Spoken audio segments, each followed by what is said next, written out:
गुरुवार व्रत कथा, बृहस्पतिवार व्रत कथा। नमस्कार भाइयों बहनों और मित्रों, जय माँ गायत्री। आप सभी का मेरे YouTube चैनल शुभकर माही अष्टों में स्वागत है। आज गुरुवार के दिन सुनेंगे गुरुवार की व्रत कथा। उससे पहले आप सभी से नम्र निवेदन है, अगर आप मेरे चैनल पर पहली बार आए हैं तो प्लीज़ वीडियो को लाइक, चैनल को सब्सक्राइब और वीडियो को ज़्यादा से ज़्यादा शेयर अवश्य करें, ताकि आपके साथ साथ आपके अपने भी इस कथा को सुनकर लाभ ले सकें। और बेल आइकन को अवश्य दबाएं, ताकि आने वाली वीडियो की नोटिफिकेशन आप सभी को मिल सके। गुरुवार का व्रत करने से व्यक्ति के समस्त मनोरथ पूर्ण हो जाते हैं, बड़े से बड़े संकट समाप्त हो जाते हैं। व्यक्ति के जीवन में किसी भी प्रकार की खुशहाली की कमी नहीं रहती। माना जाता है कि जो लोग संतान संबंधी समस्या से जूझ रहे हों, जिन्हें संतान की प्राप्ति करनी हो, उनको गुरुवार का व्रत अवश्य करना चाहिए। या जिनके वैवाहिक जीवन में कोई समस्या हो, उनको भी गुरुवार का व्रत अवश्य करना चाहिए और इस कथा का स्मरण अवश्य करना चाहिए। ऐसा करने से कुंडली का गुरु ग्रह शुभ फल प्रदान करता है और व्यक्ति के जीवन की समस्याएं समाप्त हो जाती हैं। बृहस्पतिवार व्रत कथा के अनुसार प्राचीन समय की बात है कि एक नगर में एक बड़ा व्यापारी रहता था। वह जहाजों में माल लदवा कर दूसरे देश में भेजा करता था। वह जिस प्रकार अधिक धन कमाता था, उसी प्रकार जी खोलकर दान भी करता रहता था। परंतु उसकी पत्नी अत्यंत ही कंजूस प्रवृत्ति की थी। वह किसी को भी एक दमड़ी नहीं देना चाहती थी। वह अपने पति को ही दान करने के लिए मना करती रहती थी, लेकिन उसके पति उसकी कोई बात नहीं मानते थे और वह प्रतिदिन दान किया करते थे। एक बार सेठ जी जब दूसरे देश व्यापार करने के लिए चले गए, तो उनके पीछे से बृहस्पति देव ने साधु वेश में उसकी पत्नी से भिक्षा मांगने के लिए उसके घर पहुंच गए। व्यापारी की पत्नी बृहस्पति देव से कहने लगी कि हे साधु महाराज, मैं इस दान और पुण्य से तंग आ गई हूँ। आप कोई ऐसा उपाय बताएं जिससे मेरा सारा धन नष्ट हो जाए और मैं आराम से रह सकूं। मैं यह धन लुटता हुआ नहीं देख सकती। बृहस्पति देव कहने लगे कि हे देवी, तुम तो बड़ी ही विचित्र हो। हर स्त्री चाहती है कि उसके घर में धन धान्य की कोई कमी ना रहे, उसके घर में हर प्रकार का सुख रहे। पर पता नहीं तुम कैसी हो, जो चाहती हो कि तुम्हारा सारा धन नष्ट हो जाए। संतान और धन से क्या कोई दुखी होता है, जो तुम धन से इतनी दुखी हो? अगर तुम्हारे पास धन अधिक हो गया है तो तुम इसे अच्छे कार्यों में लगाओ। कुंवारी कन्याओं का विवाह करवाओ, विद्यालय बनवाओ, बाग बगीचों का निर्माण कराओ। ऐसे पुण्य कार्य करने से तुम्हारा यह लोक भी सुधर जाएगा और परलोक भी सार्थक हो जाएगा। परंतु साधु की इन बातों से व्यापारी की पत्नी को कोई भी खुशी नहीं हुई। उन्होंने कहा, मुझे ऐसे धन की आवश्यकता ही नहीं है जिसे मैं दान में दूं। अब बृहस्पति देव कहने लगे, यदि तुम्हारी ऐसी इच्छा है तो तुम एक उपाय करना।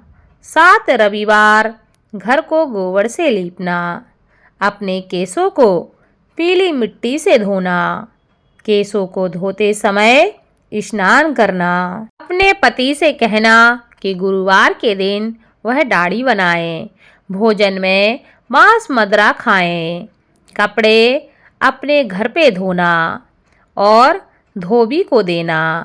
अगर ऐसे कार्य तुम करने लगोगी तो तुम्हारा सारा धन नष्ट हो जाएगा। इतना कहकर बृहस्पति देव अंतर्ध्यान हो गए। व्यापारी की पत्नी ने बृहस्पति देव के कहे अनुसार 7 बृहस्पतिवार वैसा ही करने का निश्चय कर लिया। केवल 3 बृहस्पतिवार ही बीत पाए थे कि उसकी समस्त धन संपत्ति नष्ट हो गई। वह परलोक सिधार गई। जब व्यापारी वापस आया तो उसने देखा कि उसका सब कुछ नष्ट हो चुका है। उस व्यापारी ने अपनी पुत्री को सांत्वना दी और दूसरे नगर में जाकर वह बस गया। वहां वह जंगल से लकड़ी काट कर लाता और शहर में बेचता। इस तरह वह अपना जीवन व्यतीत करने लगा।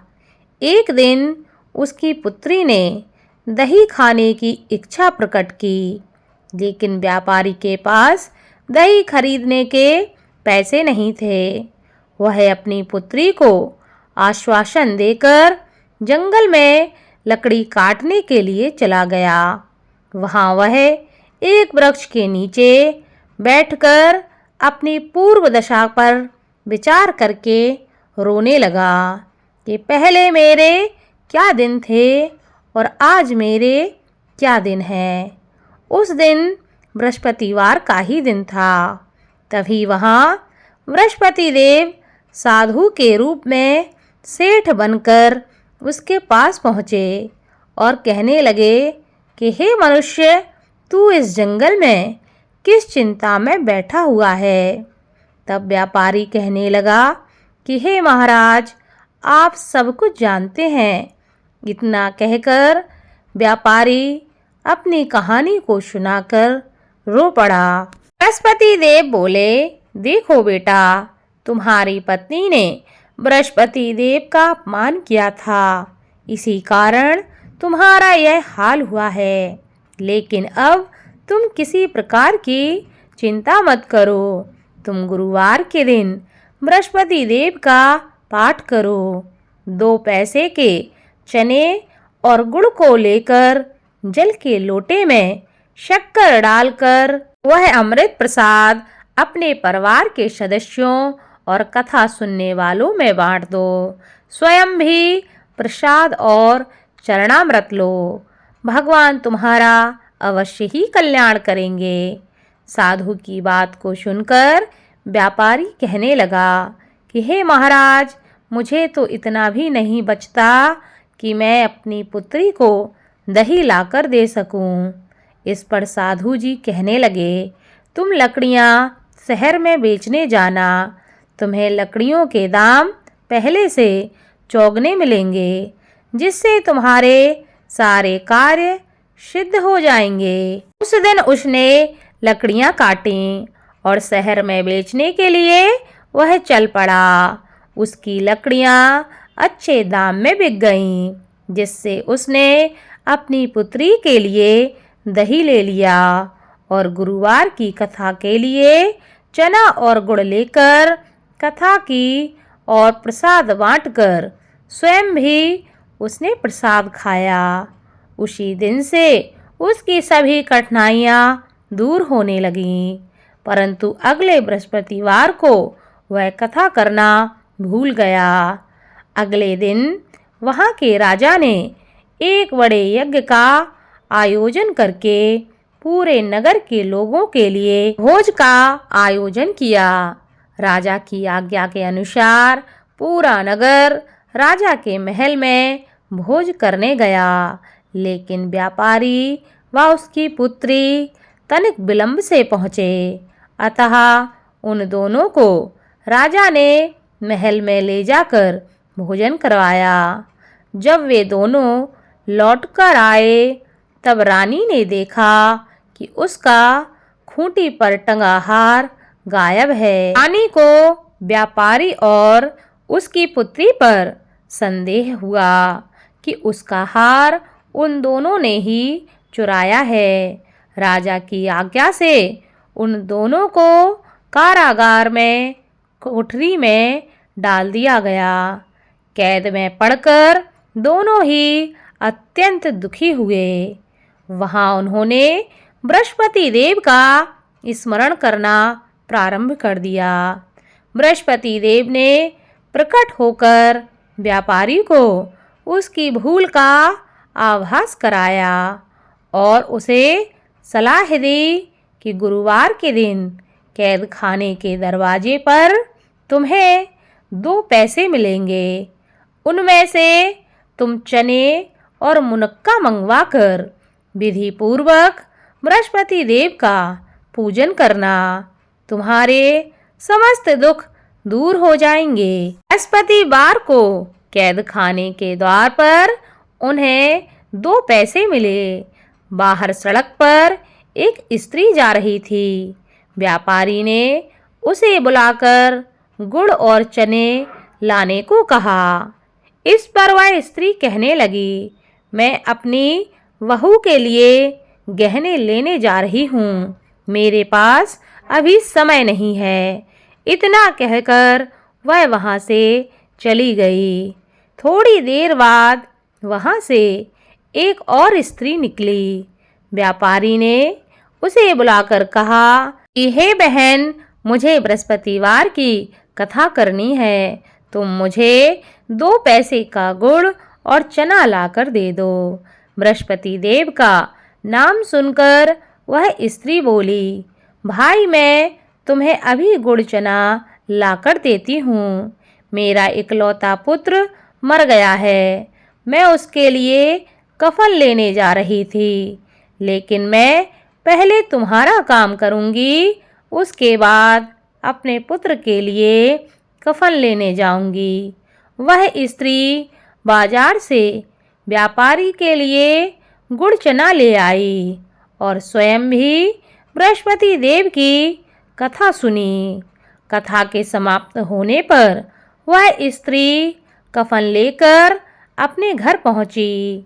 घर पर लोग उसके पुत्र की लाश को राम नाम सत्य है कहते हुए शमशान ले जाने की तैयारी कर रहे थे।